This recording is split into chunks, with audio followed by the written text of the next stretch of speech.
안녕하세요, 임준입니다.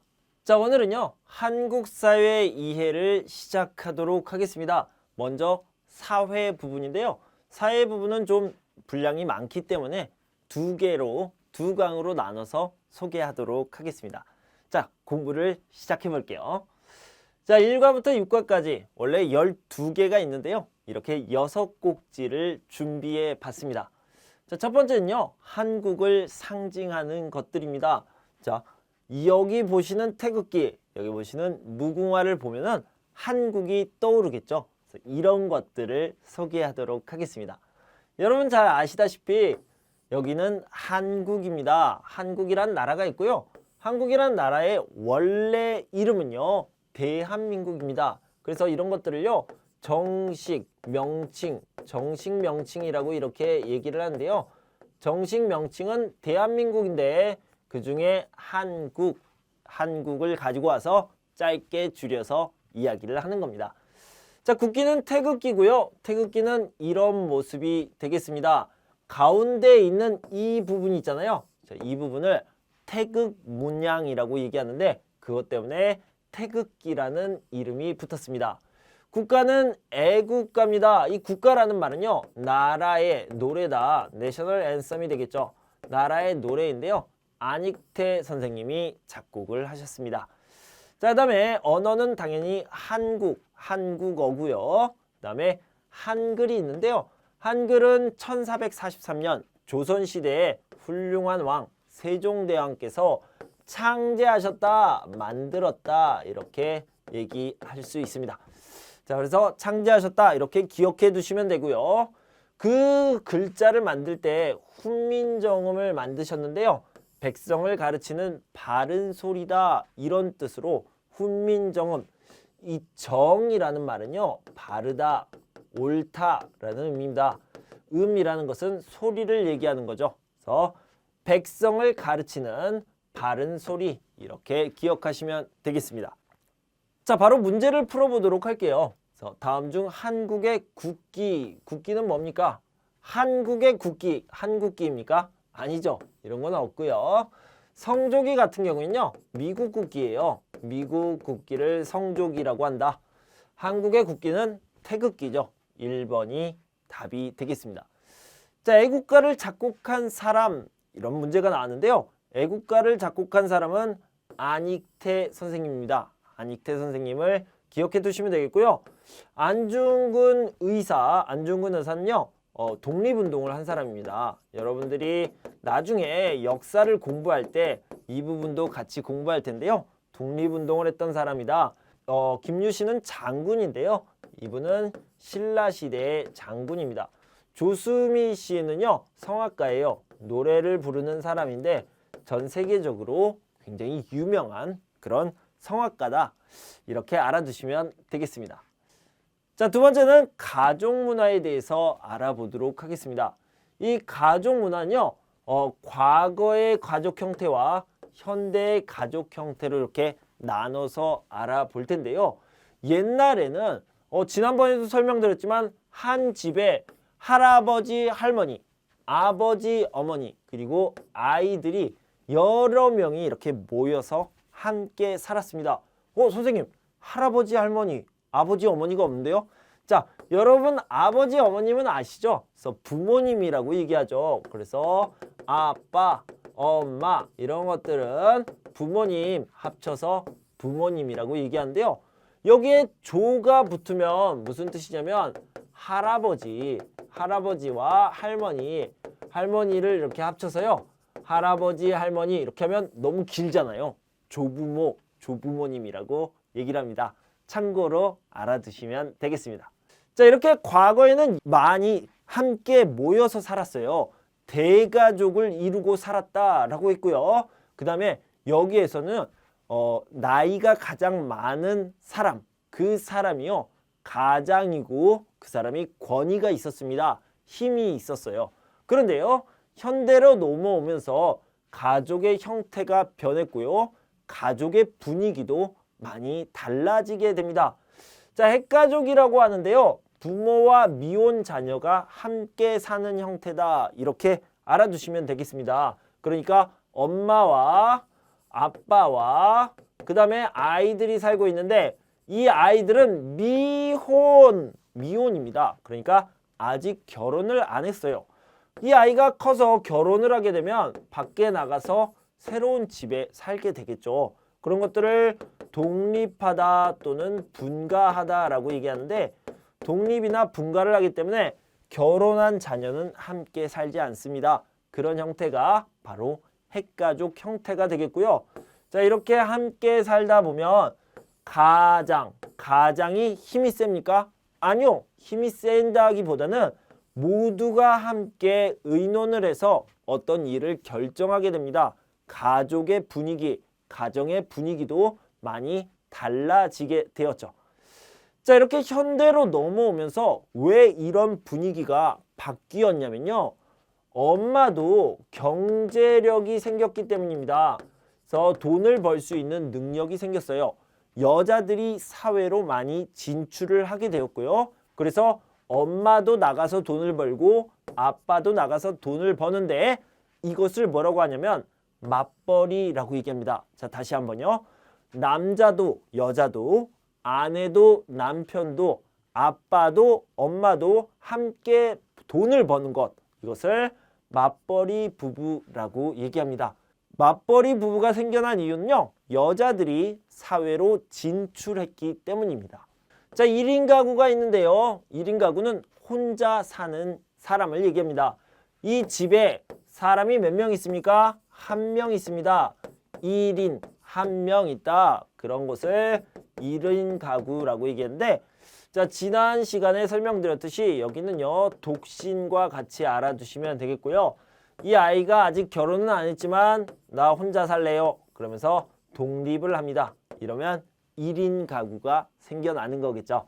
그래서 1인 가구도 현대 가족 형태의 특징이다. 이렇게 알아두시면 되겠고요.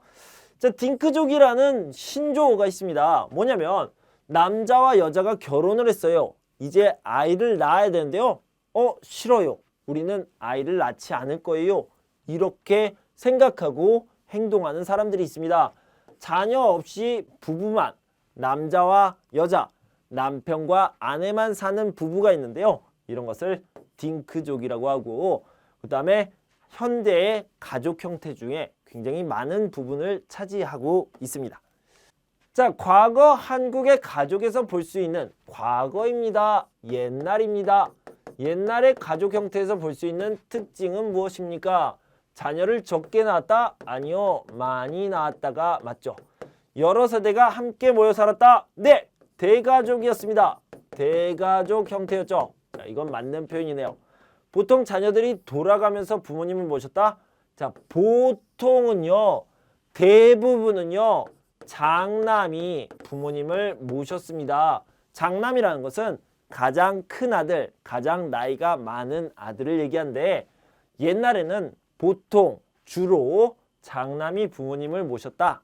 이렇게 알아두시면 되겠고요. 장남은 일찍 부모로부터 독립하는 경우가 많았다. 아니요. 독립을 하지 않았습니다. 대가족 형태잖아요. 같이 살았습니다. 독립하지 않았습니다. 그래서 2번이 답이 되겠네요. 현대에 들어 늘어난 가족 형태로 적절하지 않은 것. 자, 현대에 들어서 가족 형태가 어떤 것들이 생겼습니까? 이렇게 물어봤는데요. 자, 1인 가구 많이 생겼죠? 네, 1인 가구는 많아졌습니다. 자, 맞벌이 부부. 네, 여성이 사회 진출을 하면서 아내도 엄마도 여자도 돈을 벌기 시작했습니다. 맞벌이 부부가 늘어났죠. 자녀 없이 부부만 사는 가족. 네, 많아졌습니다. 아까 딩크족이라고 얘기했죠. 신조어가 생겼죠. 자, 장남이 조부모와 부모를 모시고 함께 사는 가족은요. 대가족이고요. 이것은 과거의 형태다. 이렇게 말씀드렸습니다. 자, 이거는 현대가 아니라 과거의 모습이죠. 4번이 답이 되겠습니다. 자, 다음은 취업과 직장에 대한 이야기를 해보도록 하겠습니다. 취업이라는 것은요. 직장을 구하는 것을 얘기하는 거죠. 일을 시작하는 것을 얘기합니다. 그런데 언제 취업을 합니까? 아이가 취업을 합니까? 초등학생이, 중학생이, 고등학생이 취업을 합니까? 아니죠. 고등학교를 졸업한 다음에 취업을 하는 경우도 있고요. 대학교를 마친 후에 취업을 하는 경우도 있습니다. 그러니까요. 보통 고등학교나 대학교를 졸업한 뒤에 학교를 마친 뒤에 취직을 하게 되는데요. 그때가 보통 20대가 되죠. 조금 늦어지면 30대 초가 되겠습니다. 그리고 언제까지 일을 합니까?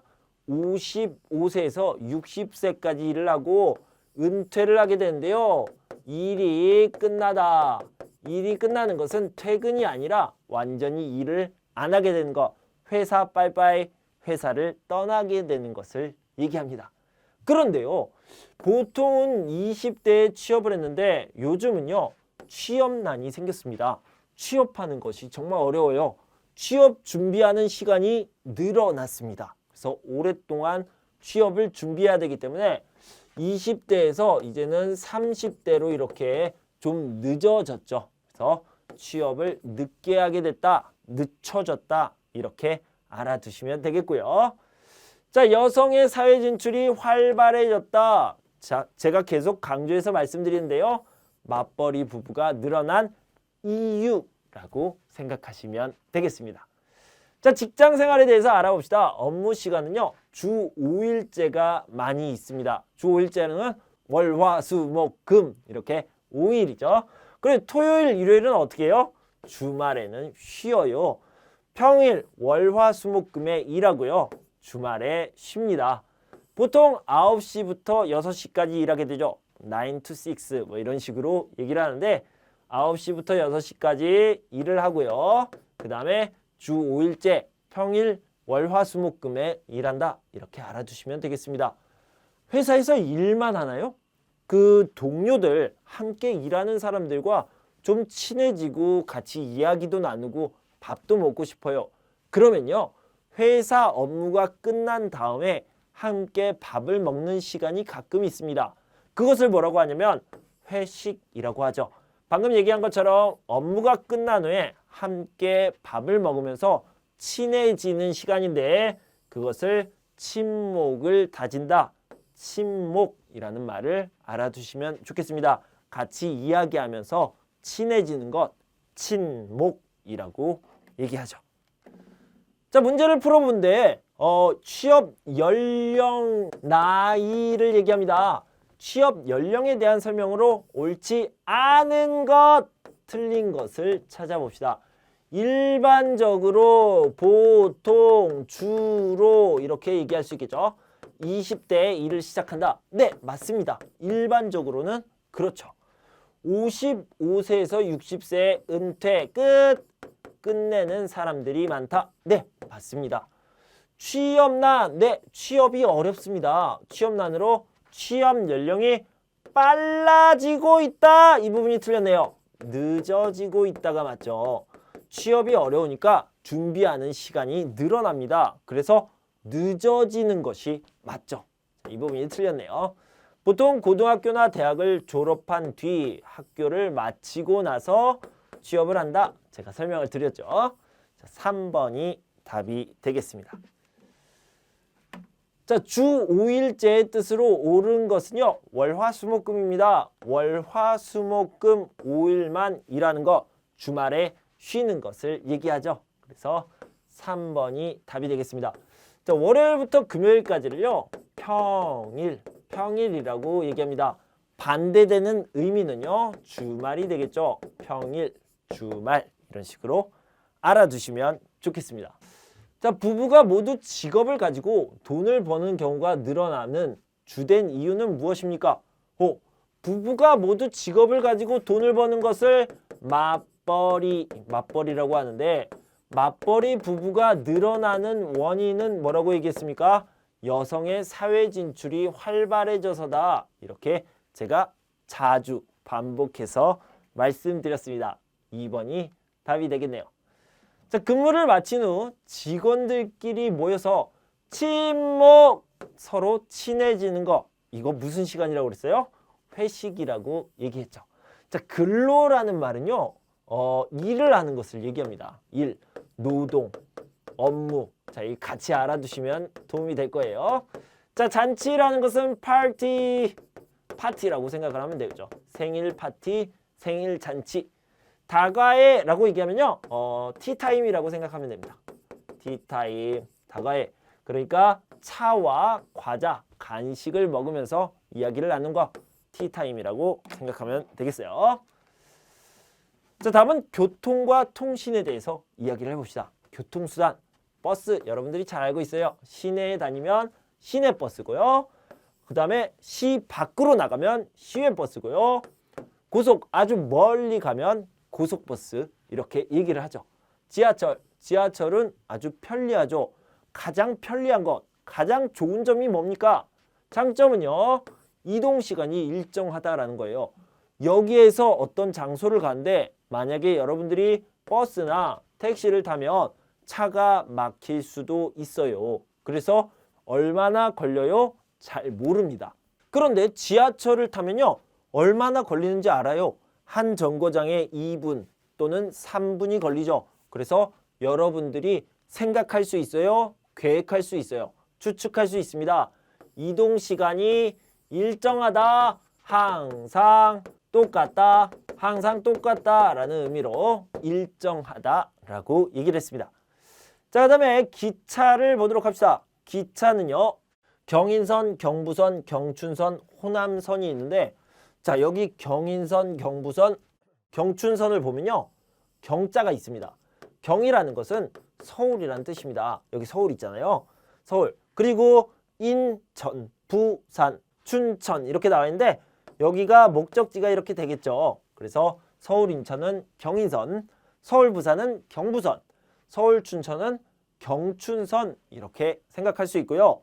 서울, 인천을 잇는 경인선 같은 경우에는요, 대한민국에서 처음으로 만든 철도, 대한민국 최초의 철도가 되겠습니다. 자, 그런데 이 부분은 따로 외워두셔야 되겠네요. 호남선이라는 것은 서울에서 목포로 가는 겁니다. 따로 알아두시고요. 이따가 문제를 풀 때도 그때도 기억하고 계셔야 됩니다. 자, 계속해서 보도록 합시다. 비행기를 좀 보도록 할게요. 비행기는 공항에서 탈 수 있죠. 외국으로 해외로 가려면 국제공항을 이용해야 되는데요. 옛날에는 김포공항이 대한민국에서 가장 중요한 국제공항이었습니다. 한국의 대표 국제공항이었지만 과거에는 그랬습니다. 그런데 인천국제공항이 생긴 이후로 이제는 국내선 또는 가까운 곳, 일본 정도가 되겠죠. 그래서 가까운 곳만 가는 비행기만 다니게 되었습니다. 그래서 방금 얘기한 것처럼 인천국제공항이 새로 생겼는데요. 인천 영종도에 있는 대표 국제공항입니다. 그래서 대한민국의 대표 국제공항은 인천국제공항이다. 이렇게 알아두시면 되겠습니다. 자, 통신수단에 대해서 배울 텐데요. 전화 잘 아시고 우편, 우체국에서 보내는 거죠. 자, 그런데 인터넷은요, 전 세계에 있는 컴퓨터가 이렇게 다 연결되어 있는 통신망이죠. 그래서 컴퓨터가 연결되어 있는 통신망이다. 이렇게 알아두시면 되겠고요. 그래서 장점과 단점에 대해서는 지난 강의에서 다 말씀드렸습니다. 자, 문제를 한번 풀어보도록 할게요. 자, 대한민국 최초 가장 처음 있었던 철도는 어디입니까? 라고 했는데요. 경인선, 그러니까 서울과 인천을 잇는 철도라고 했죠. 경인선이 바로 최초의 철도, 처음으로 만들어진 철도가 되겠습니다. 자, 서울과 목포를 연결하는 철도는 어디입니까? 호남선이라고 말씀을 드렸죠. 그런데 한번 복습을 합시다. 경이라는 말은요, 서울이라는 뜻이죠. 서울이라는 뜻인데 서울에서 부산까지, 서울에서 인천까지, 서울에서 춘천까지 있는 그런 철도다. 이렇게 알아두시면 되겠습니다.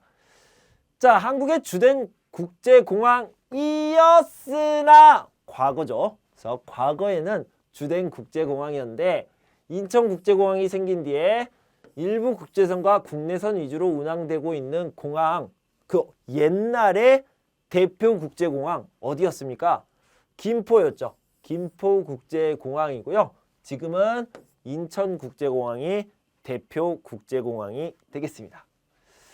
자, 교통과 통신이니까 통신 문제도 한번 준비해 봤습니다. 그런데 너무 쉬운 문제여서요.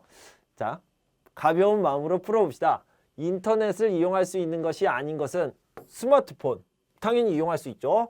예, 컴퓨터로 인터넷 하죠. 태블릿 PC도 인터넷 합니다. 아이패드 뭐 이런 것들이죠. 공중전화로는 인터넷을 아직 이용할 수 없습니다. 2번이 답이 되겠네요. 자, 다음은 대중매체에 대해서 공부해 봅시다. 대중매체는요, 텔레비전이 있고요, 라디오가 있고, 그리고 신문은 종이로 되어 있죠. 자, 이런 것들이 있고요, 인터넷과 SNS까지 같이 공부해 보도록 할 텐데요. 텔레비전은 뉴스, 드라마, 예능 등 다양한 프로그램을 통해 정보나 재미를 제공하는데 KBS, MBC, SBS가 있고요. 그 다음에 EBS의 이 E라는 말은요, 에듀케이션, 그러니까 교육을 나타낸다. 지난 시간에 말씀드렸습니다. 그래서 교육방송이라고 생각하시면 되겠습니다.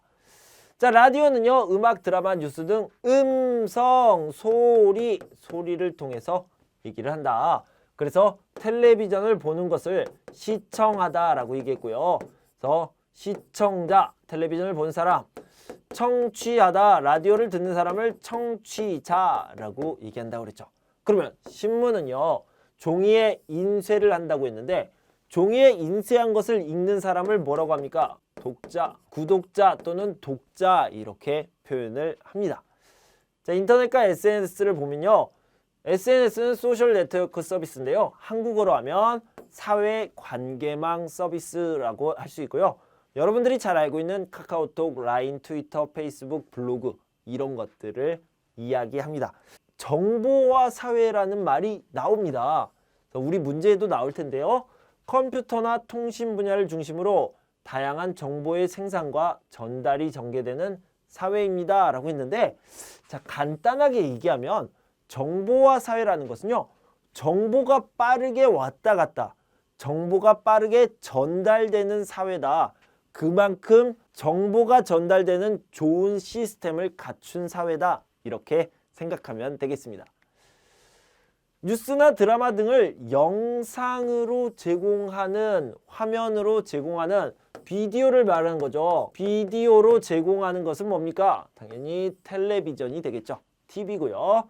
만약에 이것을 음성으로 제공한다라고 얘기한다면 라디오가 되겠죠. 영상과 음성 같이 알아두시면 좋겠고요. 주로 교육과 관련된 프로그램을 방송하는 채널은 뭡니까? 교육은 영어로 뭐죠? education이죠. education인데 그래서 E로 시작하는 걸 찾으면 되겠네요. EBS죠. 그래서 2번이 답이 되겠습니다. 자, 사회에서 발생한 사건들을 종이에 인쇄하여 전달하는 거 뭡니까? 신문이죠. 종이에 인쇄하는 것은 신문이다. 전 세계적으로 통신망이 연결되어 있어 손쉽게 정보를 얻을 수 있는 대중매체는 통신망이 연결되어 있습니다. 인터넷이죠. 이건 좀 쉬운 문제네요. 자, 컴퓨터나 통신 분야를 중심으로 다양한 정보의 생산과 전달이 전개되는 사회. 그래서 정보가 빨리 만들어지고 빨리 전달되는 거, 그걸 뭐라고 했습니까? 정보화 사회죠. 정보화 사회 이렇게 생각하시면 되겠습니다. 자, 마지막으로 복지제도에 대해서 좀 살펴보도록 하겠습니다. 복지제도는요, 사회보험이라는 게 있고 공공부조라는 게 있고 사회복지 서비스라는 게 있는데요. 자, 간단하게 얘기하면 사회보험은요, 모든 국민이 해당됩니다. 모든 국민이고요. 공공부조는요, 어려운 이웃, 어려운 국민입니다. 어려운 국민, 그러니까 생활이 어려운 국민, 돈이 없는 가난한 국민을 얘기하는 거고요. 일반적으로 복지 서비스를 해준 것을 사회복지 서비스라고 하는데, 자, 먼저 모든 국민에게 건강보험, 고용보험, 국민연금, 산업재해 보상보험이 들어가는데요. 자, 건강보험은 병원에 갔을 때, 약국에 갔을 때 도움이 되는 보험이고요. 고용보험은 해고됐을 때, 그러니까 회사를 그만두게 됐을 때 도와주는 겁니다. 국민연금은요, 은퇴입니다. 그러니까 일을 그만두게 됐어요. 왜요? 나이가 많아서. 나이가 많아서 이제 일 끝낼래요. 회사 빠이빠이 이런 거 있잖아요. 이걸 은퇴라고 하는데 은퇴하고 나면 할아버지 할머니가 돈이 없어요. 어떻게 생활해요? 국민연금을 받을 수 있는 거죠. 여러분들이 일을 하다가 다쳤습니다. 그러면 산업재해를 입었다라고 하는데 그때 나라에서 도와주게 됩니다. 그것을 산업재해 보상보험이라고 하는데 너무 길어요. 그래서 이걸 짧게 줄여서 산재보험이다 이렇게 표현을 합니다. 자, 아까 말씀드렸듯이 공공부조는요, 어려운 국민을 위한 겁니다. 그래서 최저생활을 국가에서 보장하는 제도, 돈이 없어요. 어떻게 생활해요? 나라에서 이 정도는 생활해야 됩니다. 돈을 줘서 도와줍니다. 자, 이런 것들을 공공부조라고 하고요. 국민기초생활보호제도 또는 의료급여제도, 아플 때도 도와주고요. 평소 생활도 도와준다. 이런 것들입니다. 사회복지 서비스라는 것은 힘든 상황에 있는 국민을 도와주기 위한 여러 가지 서비스를 이야기합니다. 자, 문제로 바로 넘어가 봅시다. 자, 한국의 사회복지 제도가 아닌 것은 자, 아까 모든 국민에게 해당되는 사회보험이 있었고요. 어려운 이웃에게 해당되는 공공부조, 그리고 힘든 상황에 있는 사람들을 도와주는 사회복지 서비스가 있었는데요. 자, 이런 것들은 복지제도라고 얘기할 수 있죠. 그런데 군복무라는 것은요, 군대에 가서 군인이 되는 겁니다. 자, 이런 것들은요, 국민의 의무 꼭 해야 되는 거죠. 그래서 군복무는 여기에 해당이 되지 않습니다. 1번이 답이 되겠네요. 자, 사회보험에 해당하는 것이 아닌 것은 자, 모든 국민에게 해당되는 사회보험이라고 했는데 자, 건강보험 됐어요. 고용보험 네, 맞습니다. 국민연금 맞아요. 그런데 직업훈련은 여기에 포함되지 않죠. 그러면 네 가지가 있는데 원래 네 가지는 뭐였습니까? 건강보험, 고용보험, 국민연금, 산재보험입니다. 자, 산재보험이라는 것은 산업재해보상보험이죠. 산업재해보상보험 이렇게 네 가지를 알아두시면 되겠습니다. 자, 국민이 어려운 상황이 올 것을 예상하고 미리 가입하여 대비하는 것 모든 국민에게 해당되고요. 어려운 상황이 올 것을 예상하고 미리 준비하는 것, 미리 대비하는 것을 뭐라고 합니까? 바로 보험이라고 얘기하죠. 그래서 사회보험이라는 것은 국민들, 모든 국민들에게 해당이 되고요. 자, 다시 한번 건강보험, 고용보험, 산재보험이 있고요. 그리고 국민연금이 있다. 이렇게 알아두시면 되겠습니다. 건강보험, 고용보험, 산업재해보상보험, 산재보험, 그리고 국민연금 이렇게 알아두세요. 자, 국민연금이라는 것은 뭡니까? 국민연금이라는 것은 은퇴를 하고 나서 그러니까 나이가 많아졌으니까 일을 그만할 거예요. 은퇴를 하고 나서 돈을 도움받는 것을 얘기합니다. 생활비를 도움받는 것 여기 있습니다. 나이가 들어 일을 하기 어려울 때 생활비를 지원받을 수 있다. 자, 이것이 국민연금이고요. 자, 병원비의 일부를 지원받을 수 있다.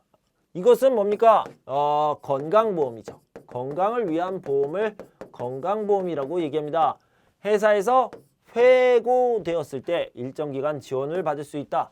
이것은 고용보험이라고 얘기합니다. 이 개념에 대해서 지금 정리해 두시면 아주 좋겠어요. 일을 하다가 다쳤습니다. 산업재해라고 얘기하죠. 산업재해에 대한 보상을 받습니다. 그래서 산업재해, 보상, 보험 너무 길어요. 그죠? 그래서 이것을 짧게 줄여서 뭐라고 얘기한다고요? 산재보험 이런 식으로 얘기한다. 이것을 알아두시면 좋겠습니다. 건강보험, 고용보험, 산재보험, 국민연금 이것은 사회보험이다. 모든 국민들이 가입해야 되고 나라에서 지원해주는 보험이다. 이렇게 생각하시면 되겠습니다. 자, 생활이 어려운 국민들의 최저생활을 국가에서 보장하는 것. 생활이 어려운 국민들이죠. 그 사람들을 위한 복지제도가 뭐였습니까? 공공부조라고 얘기했습니다. 그래서 공공부조 알아두시고요. 공공부조에 대한 설명으로 옳지 않은 것, 틀린 것을 얘기합니다. 의료급여제도를 통해 의료비를 지원받을 수 있습니다. 국민 누구나입니까? 아니죠. 이 누구나는 조심해야 돼요. 어려운 사람들입니다. 생활이 어려운 사람들이에요. 그래서 이 부분은 아니죠. 소득이 최저생계비보다 적은 저소득층, 가난한 사람들을 얘기하죠. 수익이 적은 사람들을 얘기하는 거죠. 맞고요. 소득이 최저생계비보다 적은 저소득층은 생활비를 지원받을 수 있다. 네, 같은 얘기, 비슷한 얘기죠. 그래서 정답은 2번이 되겠습니다. 자, 이렇게 6개의 꼭지를 함께 알아봤습니다. 여러분 공부하시느라 수고 많으셨고요. 저는 다음 시간에 계속해서 사회 부분을 준비해서 돌아오도록 하겠습니다. 그때까지 여러분 건강하고 행복하세요. 감사합니다.